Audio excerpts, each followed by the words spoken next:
কলিযুগে পুরুষরা হতভাগ্য এবং নারীদের দ্বারা নিয়ন্ত্রিত হবে। কলিযুগে নারীরা তাদের সমস্ত লজ্জা হারিয়ে ফেলবে এবং এক পুরুষ থেকে অন্য পুরুষে অবাধে ঘুরে বেড়াবে।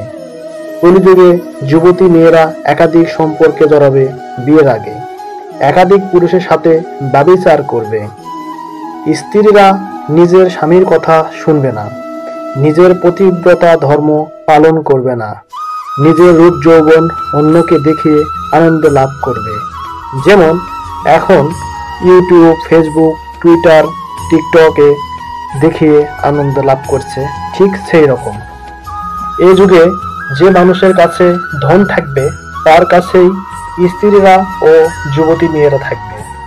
ঠিক একই কথা বেদে, কোরআনে, বাইবেল, টিপিটকে লেখা আছে। সবাইকে কল্যাণ ব্রহ্মচারীর পক্ষ থেকে ধন্যবাদ।